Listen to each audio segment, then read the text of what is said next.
3075, específicamente la parte de requisitos higiénicos de fabricación. Entonces, estos requisitos que buscan garantizar la inocuidad y la salubridad del alimento, ¿a través de qué? La buscan garantizar a través de la calidad de materias primas e insumos, de envases, de operaciones de fabricación, de prevención de la contaminación cruzada y de operaciones de envasado. Para poder desarrollar este tema, tenemos que saber primero que la materia prima es todo esto, sustancias naturales, artificiales, elaboradas o no, empleadas por la industria de alimentos para su utilización directa, fraccionamiento o conversión en alimentos para consumo humano, y que un insumo comprende los ingredientes, envases y empaques de alimentos.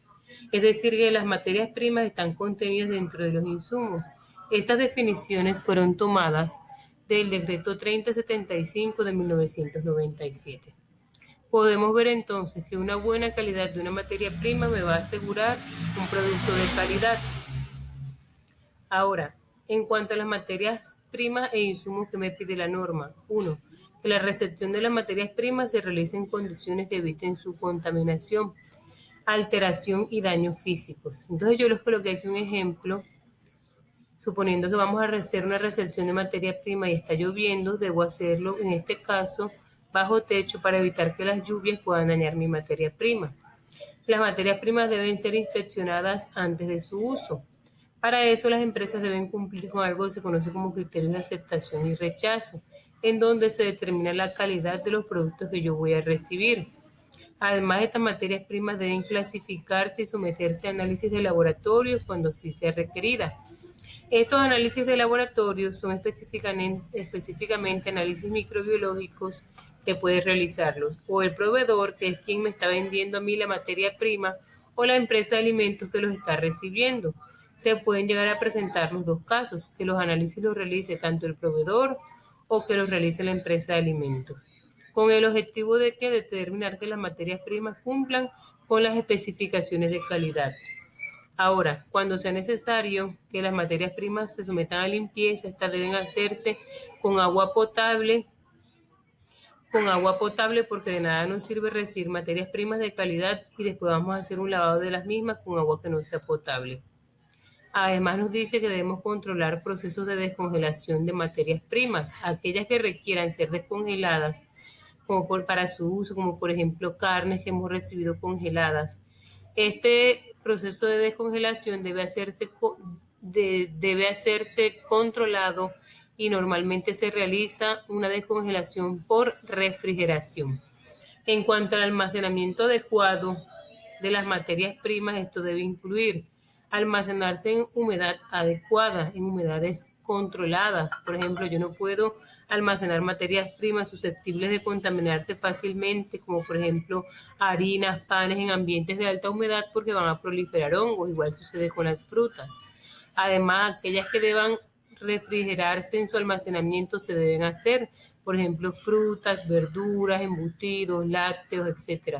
Aquellas que deban congelarse para su almacenamiento también deben hacerlo en congelación, como por ejemplo carnes empacadas al vacío. Aquellas que todas deben ser protegidas de las plagas. Para eso se tienen que usar estivas. Aquí está un ejemplo de estivas, que son estructuras que se deben usar en plástico para levantar las materias primas del suelo y evitar la contaminación por plagas. Además, en el almacenamiento, las materias primas deben estar retiradas de la pared. En cuanto a los depósitos de estas materias primas o almacenes, las materias primas y los productos terminados deben ocupar espacios independientes. Asimismo, las zonas donde se reciba o almacene la materia prima y se elaboren o envasen productos terminados. Aquí coloqué esta ilustración para ejemplificarles la misma zona donde yo recibo mi materia prima, en este caso harina, que viene envuelta en sacos, así sea de papel, y que puede traer cierto grado de contaminación. No puede ser la misma zona que yo utilice para elaborar el pan, ni mucho menos la misma zona donde yo debo almacenar el pan. Es decir, que deben ser espacios separados físicamente. En cuanto a los envases que nos dice la norma, deben estar fabricados con materiales apropiados para estar en contacto con el alimento y cumplir con las reglamentaciones del Ministerio de Salud. Esas reglamentaciones están descritas en la resolución 683 del 2012, que dicta todos los requisitos sanitarios que deben cumplir los materiales, objetos, envases y equipamientos destinados a entrar en contacto con alimentos y bebidas para consumo humano.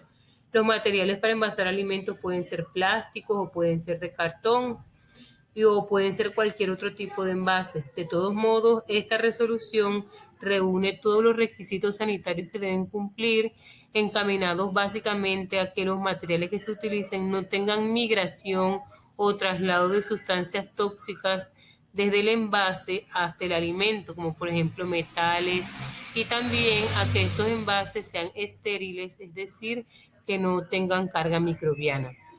Los envases también deben ser inspeccionados antes del uso para asegurarnos de que estén en buen estado, limpios y desinfectados. Ha ocurrido en algunas ocasiones que en envases de bebidas han venido contaminados. Deben estar hechos de materiales adecuados que eviten la contaminación. Deben mantenerse en condiciones de sanidad y limpieza cuando no estén siendo utilizados en la fabricación. Y por último, los envases no deben haber sido utilizados previamente, es decir, que no pueden ser reutilizados. Una cosa es reciclar un envase, que se le dé un uso apropiado, desinfección y lavado, pero que un envase se utilice y se reutilice no está permitido. En cuanto a las operaciones de fabricación, me habla de que es todo el conjunto de la operación o fabricación como tal del alimento. Entonces es todo el proceso de fabricación del alimento, que incluye el envasado, el almacenamiento. Todos los procesos deben realizarse en óptimas condiciones sanitarias, tanto de limpieza como de conservación, con los controles necesarios para reducir el crecimiento potencial de microorganismos y evitar la contaminación del alimento. Para esto se deben controlar y medir factores físicos como por ejemplo tiempo, temperatura, humedad y operaciones como congelación, descongelación, cocción, deshidratación, etc. Para esto se deben establecer entonces procedimientos de control físicos, químicos, microbiológicos y organolépticos en los productos críticos del proceso de fabricación con el fin de prevenir o detectar cualquier contaminación, falla o incumplimiento. ¿Qué quiere decir esto? Las operaciones de fabricación es el proceso en sí de la elaboración del alimento y desde la recepción hasta el cliente como tal, porque también incluye todo lo que tiene que ver con transporte, y durante todas estas etapas yo debo garantizar que el alimento se mantiene en condiciones adecuadas tanto de limpieza y desinfección de las instalaciones como el control de todos los procedimientos. Para poder entender esto, yo les coloqué un ejemplo. Veamos un ejemplo con una empresa de prestación de servicios de alimentación. Y he dividido los procesos que esta empresa realiza en varias etapas en dos diapositivas. En la etapa 1 la consideramos que es la recepción de materia prima. Como es una empresa de servicios de alimentación, su objeto es producir alimentos preparados en platos servidos, ¿cierto? Entonces, como materia prima, yo coloqué que pueden recibir, entre otras, arroz, fruver, carnes congeladas. En cuanto a las condiciones de operaciones de fabricación que debo controlar yo, en esta etapa yo tendría que controlar los criterios de aceptación y rechazo, es decir, comparar la materia prima que yo estoy recibiendo con los requisitos de calidad que deben cumplir. Cuando yo hablo de recibir es yo eh, recibirle o esperar la llegada de un proveedor del que me va a mí a entregar mi materia prima, y que esa materia prima que él me vaya a entregar tenga óptimas condiciones como yo se la solicité. A eso se le llama unos criterios de aceptación y rechazo. En ellos yo establezco todas las características bajo las cuales yo quiero recibir mi materia prima. Además, al recibir la materia prima, esta debe ser ingresada en un formato de recepción de materia prima, donde se deben consignar, entre otros datos, los siguientes: temperatura en que yo recibí mi materia prima, si se requiere, pues porque hay materias primas que se reciben a temperatura ambiente, como por ejemplo harinas, azúcares, y eso no requiere un registro de temperatura, pero otras que sí, como por ejemplo lácteos, embutidos, frutas, alimentos congelados. A todas sí debo registrarles un lote, es decir, el grupo que me da la empresa que lo fabricó, el lote de producción y la fecha de vencimiento de la misma, que en general todos los alimentos traen su fecha de vencimiento. Luego pasamos a la etapa 2, que es el almacenamiento de materia prima. Durante el almacenamiento se deben también levantar registros. ¿Cuáles registros? De las temperaturas de cuarto de refrigeración y congelación para aquellas materias primas que yo tenga que guardarlas o almacenarlas refrigeradas o congeladas.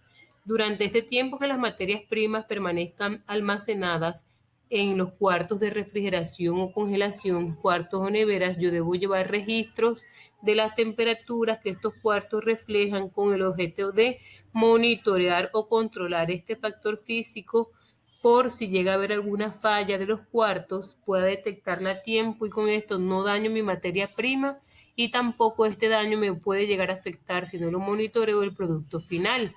Normalmente las tomas de temperatura se pueden hacer cada 3 horas o 3 a 4 veces al día. Algunas empresas lo monitorean cada hora. Eso depende del tipo de empresa de la que estemos hablando. Para almacenar las materias primas, como punto 2, yo también debo hacer un rotulado de materia prima. ¿Qué es un rótulo? Es una identificación de la materia prima que me permite básicamente hacer esto, que lo primero que esté por vencer sea lo primero que yo debo salir o gastar. Entonces el rotulado de una materia prima incluye colocarle el nombre de la materia prima, el lote de producción que lo trae la misma materia prima en su empaque y su fecha de vencimiento, es decir, cuando ya pierde o caduca, pierde sus características de calidad o caduca la materia prima. Y también yo debo registrar la fecha en que yo la recibí o que entró a mi empresa. A esto se le llama el rotulado de la materia prima y me permite rotarla, es decir, gastarme lo que esté más próximo a vencer. Durante la etapa 3 se hace el despacho de la materia prima. Ya yo la recibí, la almacené, ahora la voy a despachar porque como el objeto es un servicio de alimentación para que se haga la preparación de los alimentos. En el despacho también hay materias primas que permanecen almacenadas, así estén despachadas, así sea durante 1 o 2 horas. Para poderla despachar yo tengo que describir una requisición o un pedido de materia prima, la temperatura a la que yo la entrego, debo dejar registro para aquellas materias primas que deban dejar evidencia de registros de temperatura y también el registro de temperatura de almacenamiento en las neveras antes de ser procesadas como tal en la etapa 4. Vamos a la etapa 4, que es la fabricación. Dependiendo del proceso, es decir, en este caso el alimento que se vaya a preparar, se van a monitorear varias variables físicas, como por ejemplo registros de temperaturas de descongelación de carnes, cuando pues yo vaya a preparar un alimento proteico de una carne que viene congelada, yo debo dejar registro o evidencia de la temperatura a la cual recibí mi carne en descongelación. Si se trata, por ejemplo, de alimentos que son cocidos como arroces, sopas, se debe levantar registros de temperatura de tratamiento térmico para mirar hasta qué temperatura llegó el alimento y garantizar así que con esa temperatura se hizo una cocción adecuada y se eliminaron los microorganismos patógenos. Miren entonces que aquí estamos controlando variables físicas, en este caso temperaturas de descongelación, temperaturas de tratamiento térmico. Aquí vendríamos a hablar en el punto C de una química, que es la desinfección de Fruber, o sea, frutas y verduras y de empaques. Las desinfecciones normalmente son químicas y se hacen con algunos productos como ácidos orgánicos. Hay algunas empresas también que las hacen con hipocloritos y esta desinfección también es un factor que estoy controlando, pero en este caso químico y que también debo monitorearlo. Normalmente se hace por tirillas de colores que me indican la concentración del desinfectante que yo estoy utilizando. Otro control también es la liberación del alimento una vez preparado, es decir, probar sus características de olor, sabor, textura, presentación. Todo esto lo podemos reunir como características organolépticas y otro control que se debe establecer. Hasta ahora hemos hablado de 4 etapas y durante todas estas etapas, además de estos controles que hemos hablado, se deben ir dejando evidencias de registro de limpieza y desinfección de qué. En este caso, bodegas del almacén, aquí pueden ser neveras, de la limpieza y desinfección de las neveras, aquí limpieza y desinfección de utensilios de cocina, limpieza y desinfección de la misma cocina, tablas de picar, cuchillos, etcétera. Ahora, vamos a la etapa 5. En la etapa 5 hay un almacenamiento, pero para la entrega del alimento. Ya yo preparé mi alimento en la etapa 4 y en la etapa 5 hay ocasiones en que se debe esperar cierto tiempo hasta hacer la entrega al consumidor final. Aquí se pueden levantar registros o se deben levantar registros de la temperatura a la que yo estoy manteniendo mi alimento, que debe ser una temperatura superior a 60 grados para los alimentos que son calientes o cocidos y debe ser inferior a 4 grados para aquellos alimentos que deban almacenarse en refrigeración. También aquí puedo hacer una segunda registro de características organolépticas. Luego pasamos a la etapa 6, que solo se da en algunas ocasiones, es decir, un transporte del alimento. Cuando yo hago un alimento que lo transporto, un alimento transportado, al llegar al sitio donde yo lo estoy transportando, se debe tomar también una temperatura a la cual ese alimento llegó y también se deben llevar registro de la limpieza y desinfección de los vehículos donde se transportan alimentos. Hay algunos vehículos también que deben mantener ciertas temperaturas, por lo cual deben llevar registros de temperatura de refrigeración. Ahora, durante el paso final sería la entrega del producto terminado al cliente, en este caso los alimentos, como lo podemos evidenciar aquí. Y durante todo este proceso, desde la etapa 1 hasta la etapa 6, se pueden y se deben acompañar de muestreos microbiológicos periódicos, es decir, en cualquier punto de ellos tomar muestras de los alimentos o las materias primas para verificar que la calidad tanto de las materias primas como del alimento elaborado cumple con la reglamentación del INVIMA de calidad microbiológica. Aquí vemos que ya que se entrega el alimento a los comensales en un plato servido y que aquí podemos ver ejemplo de la etapa 5, que es de almacenamiento, donde se tiene el alimento en una barra de servicio con un baño vapor. Esto mantiene el alimento caliente porque como vemos aquí son arroces, puré, proteínas, todo esto debe mantenerse caliente. Las operaciones de fabricación también tienen otras consideraciones a la luz del decreto, que son mantenerlo caliente en caliente y lo frío en frío, lo que les decía ahorita. Los alimentos que sean cocidos o que deban mantenerse calientes, esta temperatura debe ser mayor a 60 grados y para aquellos que deban mantenerse en frío, estas temperaturas deben ser menores o iguales a 4 grados centígrados. Y aquellos que deban mantenerse congelados, pues también debo mantenerlos congelados. Normalmente las temperaturas de congelación deben oscilar entre los menos 10 y los menos 18 grados centígrados. Cuando el alimento que se esté preparando deba utilizar métodos de esterilización o irradiación o pasteurización o alguno de estos que están aquí descritos, estos deben hacerse de tal forma que no alteren la calidad del alimento. Por último, los procedimientos mecánicos de manufactura, es decir, de elaboración del alimento, como lavar, pelar, cortar, clasificar, desmenuzar, extraer, batir, secar, se deben realizar de manera que protejan los alimentos contra la contaminación. Y para esto las empresas normalmente realizan instructivos de preparación para orientar a sus empleados sobre cuál es la forma en que deben preparar o cuáles son los pasos que deben seguir en cada uno de sus procesos. En cuanto a operaciones de fabricación también, si se requiere hielo para las preparaciones que se estén elaborando, este debe estar fabricado con agua potable. Lógicamente, pues si he usado agua potable en todo el proceso, aquí también debo utilizar hielo con agua potable. También debo proteger el alimento de contaminaciones físicas y químicas, para lo cual, en cuanto a contaminaciones físicas, normalmente las empresas instalan detectores de metales durante sus líneas de producción. Y en cuanto a contaminaciones químicas, que es la contaminación del alimento por desinfectantes, básicamente de alimentos, se instalan dosificadores, que son aparatos que me hacen la mezcla del desinfectante con el agua y hacen una dosificación exacta de la cantidad que se necesita para desinfectar las frutas y verduras y los empaques y no contaminar el alimento. Ahora, no se permiten utensilios de vidrio durante las fabricaciones de alimentos porque pues, una rotura de un utensilio de vidrio sería fatal y me causaría una contaminación física que está prohibida.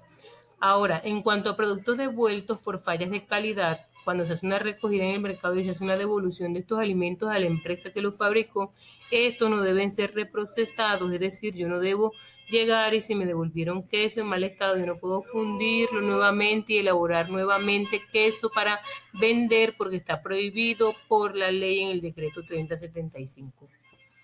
También este decreto, en cuanto a requisitos higiénicos, me dice que debemos prevenir la contaminación cruzada. En esta diapositiva podemos observar qué es la contaminación cruzada. La contaminación cruzada es el paso de microorganismos de alimentos contaminados a otros alimentos que no lo están. Pero este concepto se ha ido ampliando y no solo ahorita forma parte de los microorganismos, sino también sustancias como productos de limpieza e incluso se considera contaminación cruzada el contacto entre sí de alimentos alergenos o con gluten con otros que no los contienen. Por ejemplo, el procesamiento de uvas pasas, que es un alimento no alergénico, en una misma línea de producción del maní, que es un alimento alergénico. Ahora, ¿qué es un alimento alergénico? Es aquel que a un grupo de población, es decir, a un grupo de personas, le puede desencadenar una respuesta inmunológica alergénica, es decir, lo que llamamos comúnmente una alergia, y estas alergias, dependiendo de la gravedad, pueden causar la muerte. Dentro del grupo de alimentos alergénicos se encuentran los maní, frutos secos, se encuentra el huevo, se encuentra la leche, se encuentran algunos mariscos.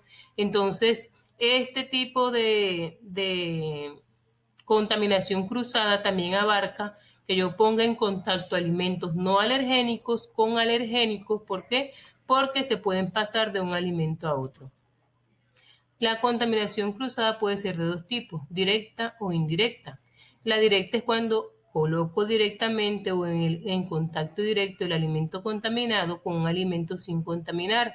Por ejemplo, si yo tomo un alimento contaminado, pongamos de ejemplo una lechuga sin lavar ni desinfectar y empiezo a picarla en la misma tabla y después sobre esa misma tabla coloco una cebolla que ya yo previamente he lavado y he desinfectado. Entonces la que estaba sin contaminar, en este caso la cebolla, la estoy contaminando porque la coloqué en contacto con el alimento que estaba contaminado. La contaminación indirecta se hace a través de utensilios o herramientas, pero también se puede hacer a través del manipulador, es decir, la persona que está elaborando el alimento.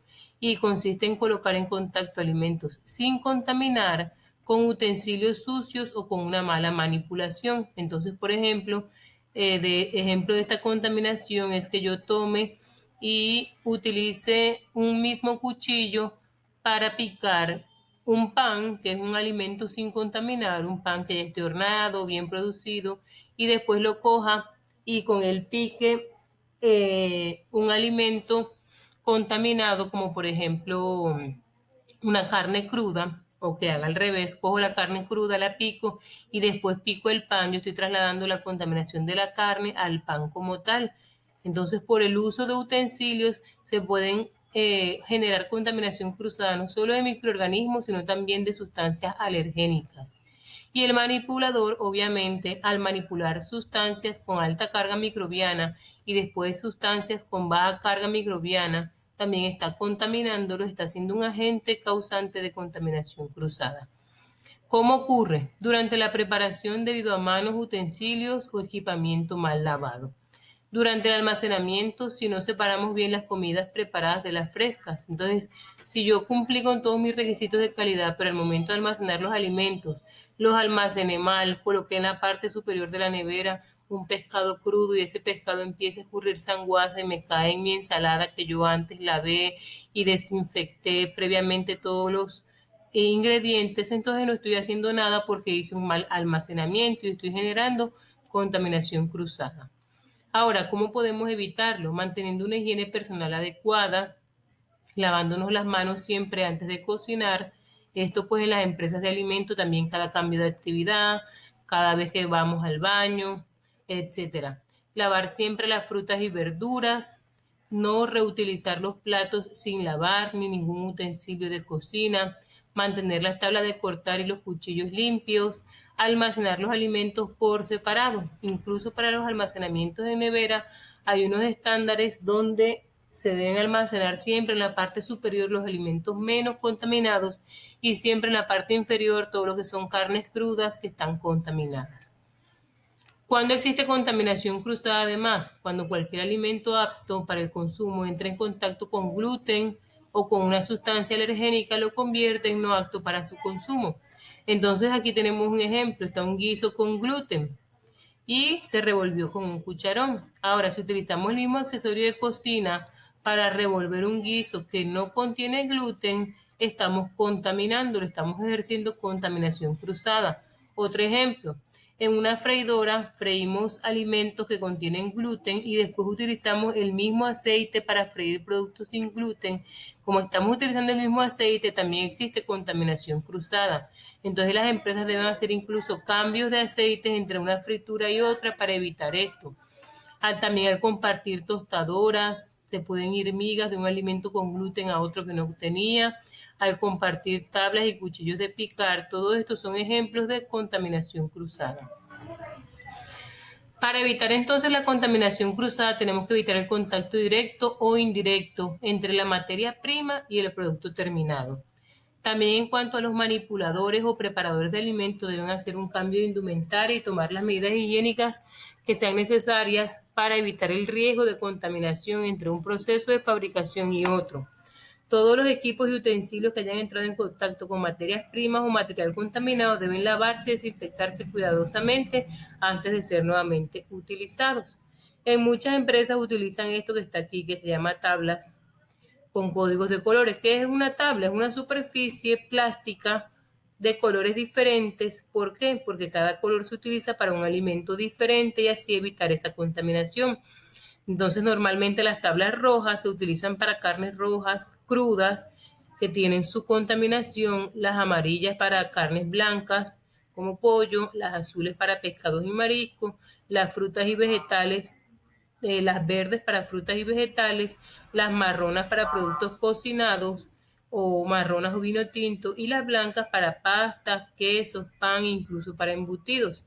Otras empresas también utilizan utensilios de colores para guantes y elementos de limpieza y desinfección, todo esto con el objetivo de prevenir la contaminación cruzada.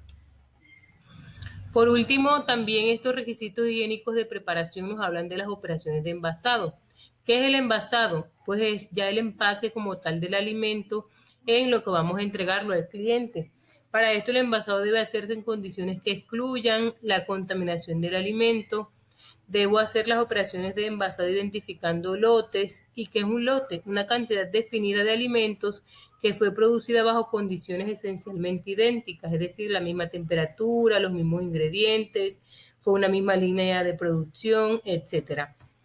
Estos registros de elaboración y producción de los lotes de alimentos deben conservarse por un periodo que exceda la vida útil del producto. Entonces, si la vida útil del producto son 2 meses, yo debo guardar los registros por mínimo 2 meses, un día, para garantizar que si hay algún daño, alguna afectación de la salud de alguna persona, con mis registros yo garantizo cuáles fueron mis operaciones de fabricación y de envasado. Ahora vamos a las actividades. Estas actividades, con base a las explicaciones y a la lectura de estos conceptos anteriores de los que estuvimos hablando, hay que resolver las siguientes actividades. Lo primero es imaginar que usted es un empleado de una compañía de lácteos encargado de fabricar queso mozzarella empacado al vacío y al realizar su rutina de inspecciones y tomar la temperatura de los cuartos de refrigeración, se da cuenta que uno de los cuartos de refrigeración presenta una lectura de 10 grados centígrados. Lo que usted va a responder es ¿cree usted que se puede ver afectada o no la calidad del queso? Usted va a responder si se puede ver afectada o no se puede ver afectada y justificar su respuesta. B, ¿cree usted que se debe hacer en este caso para determinar la calidad del queso está alterada? ¿Qué crees tú que se debe hacer para saber si la calidad del queso que se almacenó a 10 grados está alterada o no? Entonces ustedes van a explicar cómo creen que se puede hacer esa comprobación. El punto 2, Mario es auxiliar de almacén de una empresa de alimentos y está recibiendo el pedido de frutas y verduras. La siguiente imagen muestra los tomates que él está recibiendo. Estos son los tomates que está recibiendo Mario, estas son las calidades del tomate y los tomates están pesando 100 gramos porque él los está pesando en esta balanza. Ahora, ustedes van a observar los criterios de aceptación y rechazo que maneja la empresa donde trabaja Mario y determinar con esos criterios, con base a ellos, si Mario debe o no recibir el pedido de tomates y por qué. Aquí están los criterios de aceptación y rechazo que maneja la empresa. Aquí dice cuándo deben recibirse y cuándo deben rechazarse o devolverse. Ustedes tienen que leerlos y comparar esos criterios con esto, que es lo que están entregándole a Mario y decir si él puede recibir el tomate o no y por qué. Ahora, por último, Carmen trabaja en un reconocido restaurante de la ciudad y se encuentra preparando un pedido de carne asada y ensalada fresca. Como el cliente se encuentra impaciente porque se ha demorado mucho su pedido, Carmen se desespera y pasa por alto las normas de calidad establecidas, picando los tomates en la tabla donde picó la carne cruda. A. ¿Crees que se trata de una contaminación cruzada? Si tu respuesta es sí, ¿es de tipo directa o indirecta? B. ¿Crees que se puede haber afectado la salud del cliente? Explica sí o no y por qué. C. Consulta 2 microorganismos que causen enfermedades alimentarias. Todas estas 3 puntos deben ser enviados con una fecha de entrega no superior al 10 de julio de este año, es decir, tienen 10 días para poderlo realizar y me la pueden enviar a través de mi WhatsApp, aquí está el número, o del correo electrónico. Jóvenes, esto es todo. Espero que pues me haya hecho comprender con el desarrollo de este tema. Muchas gracias.